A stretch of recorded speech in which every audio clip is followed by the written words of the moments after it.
Great, thank you.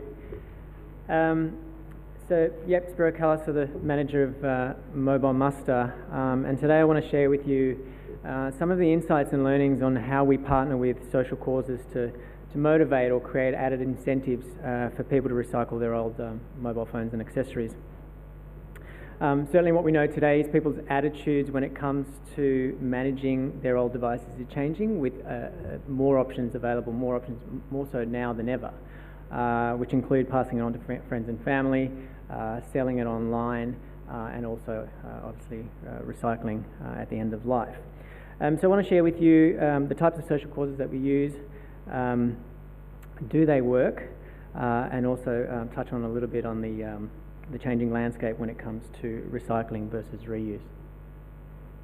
I'll just cover a little bit about who MOBILEMUSTer is, and I won't go into too much detail for the benefit of those who may not be familiar with the program. We're almost 20 years old, and the program is the product stewardship program of the mobile phone industry in Australia. Funded voluntarily by most of the handset manufacturers and all of the network carriers in Australia, and we're also the only government accredited mobile phone recycling program under the Product Stewardship Act of 2011. Two ways that consumers can actually recycle their old mobile phones, either dropping them off at over 3,000 public drop-off points across the country, and also an additional 350 local councils that participate in the program. Alternatively, a reply paid satchel is also inserted in all the boxes that come from our manufacturers, the participating manufacturers. They include a MOBILEMUSTer reply paid satchel, or picking up one of those satchels through the Australia Post network. Each year the program, we run our own independent market research to test the changing attitudes to mobile phone recycling, and to better understand what mobile phone users are actually doing with their old mobile phones. What we do know is they're not ending up in landfill, so we're not throwing them out. We're actually storing them in our homes, in our workplaces, with an estimated 23 million old mobile phones in drawers and cupboards around the country. Within that, 5 million of those are actually broken or no longer working, but we're still holding on to them. So the challenge for us is, how do you actually motivate and incentivize people to recycle more? What we're also seeing is more people are actually selling and trading their phones than ever before. So it's obviously another way of actually managing those old mobile phones. There's always going to be those of us who will actually recycle because we know it's good for the environment, and that in itself is a good reason to recycle those old mobile phones. However, our research also shows us that using incentives is a good way to actually drive awareness for the program, but also increase volumes being recycled.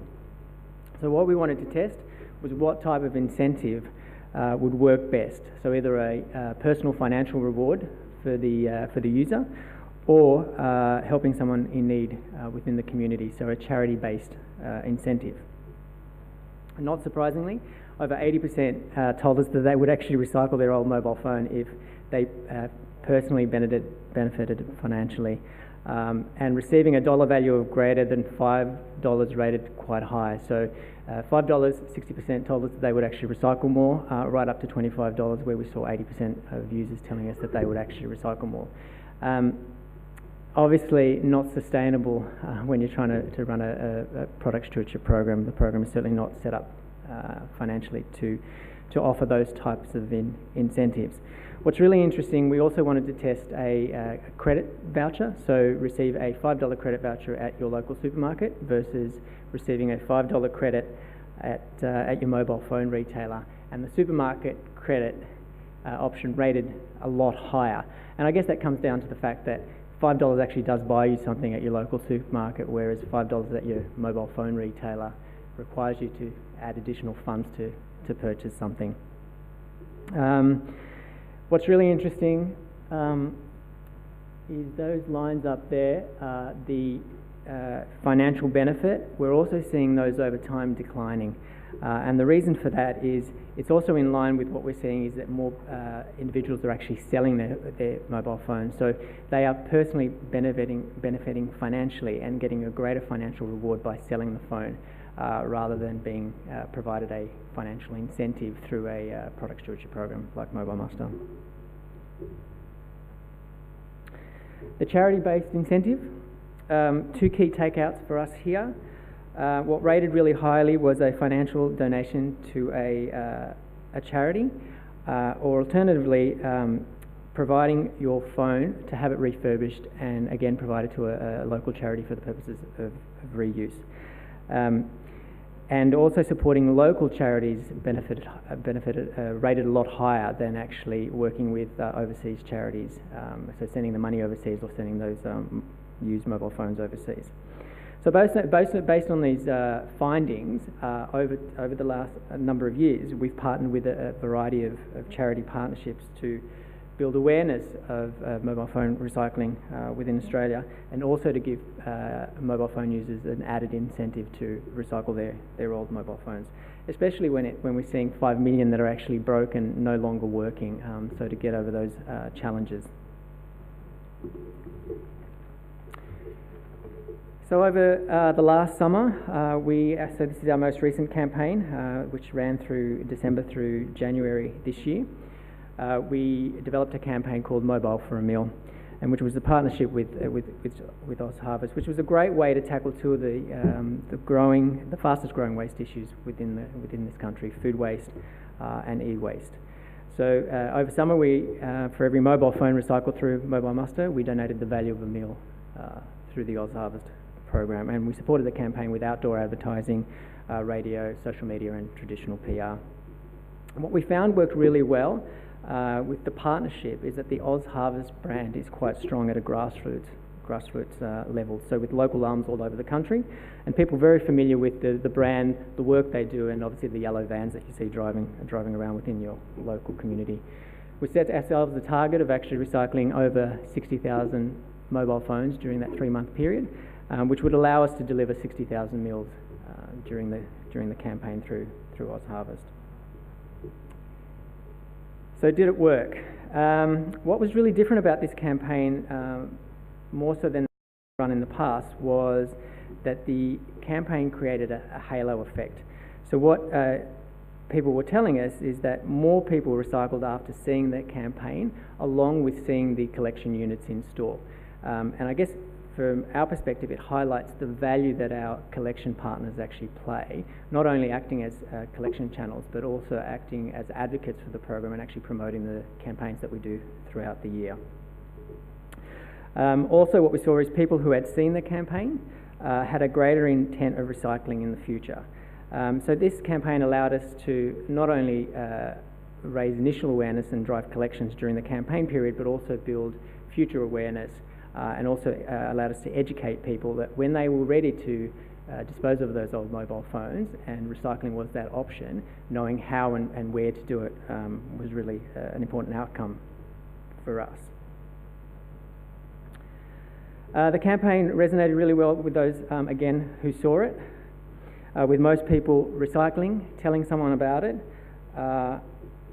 or picking up a satchel and sharing it with friends and family. And again, the word of mouth is an important outcome for us in terms of these campaigns and driving the success for us. So yes, we did achieve our target. We recycled over 60,000 mobile phones during the campaign period. We actually saw a 12% lift in volume coming through the program year on year for the same period. And January was our largest number of reply paid satchels that we've ever received. In fact, 40% of the volume that we collected in January came through the reply paid channel. So it's a really good outcome for us. The campaign also resonated really well with media, achieving over 180 clips across print, online and radio, with a reach of over 8 million. We also reached an additional 100,000 Facebook users weekly, with a strong click-through to our website. Many of the local radio stations that actually picked it up were telling us that Why it was really a good message for them is, again, they were aware of the work that OzHarvest did within their local communities. So it was a great way of actually extending that work and also educating their listeners on how to actually recycle and dispose of their old unwanted mobile phones.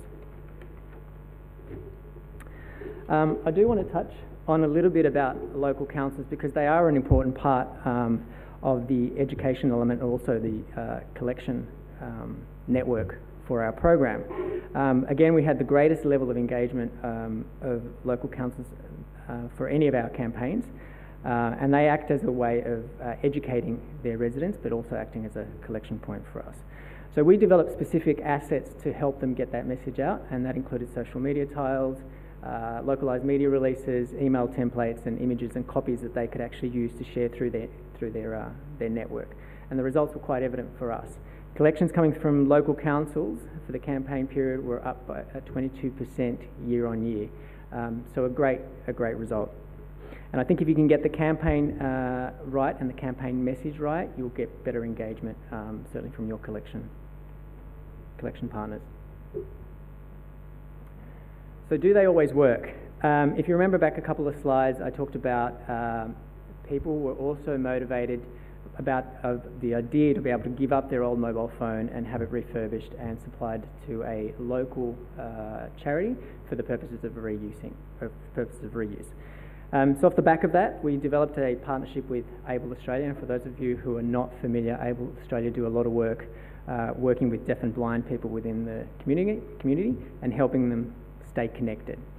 Why this was a no-brainer for us is a lot of the phones coming out today already have inbuilt accessibility software that allows Able Australia to connect the device to a braille machine.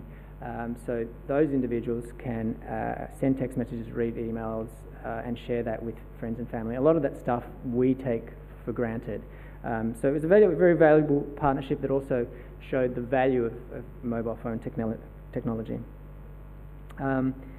Again, media loved it. We actually got better coverage for the Able Australia campaign than we actually did for the mobile meal campaign. However, we received 200 mobiles through that campaign, and the message was, send us your phone. If it was suitable, we refurbish it and pass it on to Able Australia. If it wasn't, then we would recycle it. So the recycle message was also in the campaign message. Of those 200 mobile phones, only 8 were suitable. What we found is the phones that were coming through were either too old, broken, or simply not suitable for the technology that Able Australia required. So I think people's intention is in the right place, and they want to do the right thing, and they want to be able to help. However, I guess the phones we were looking for were the phones that actually did have higher value, and those are the ones that have higher resale value. So there's a greater financial benefit to the individual rather than passing it on to helping someone within the community.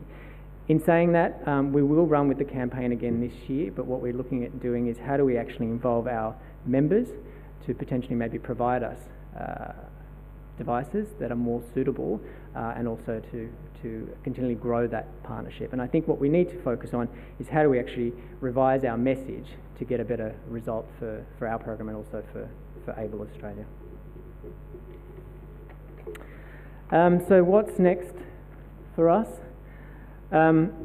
We know that charities work. We've used them for a number of years, and we're committed to continue that work with charities to build awareness of mobile phone recycling and also help those in need within our local communities. Over the last 10 years, MOBILEMUSTER has given $1 million to a variety of charities to develop those partnerships, along with the dollars we spend in promoting these campaigns. So yes, they work, and I think using charity partnerships to motivate and incentivise us to recycle actually do work.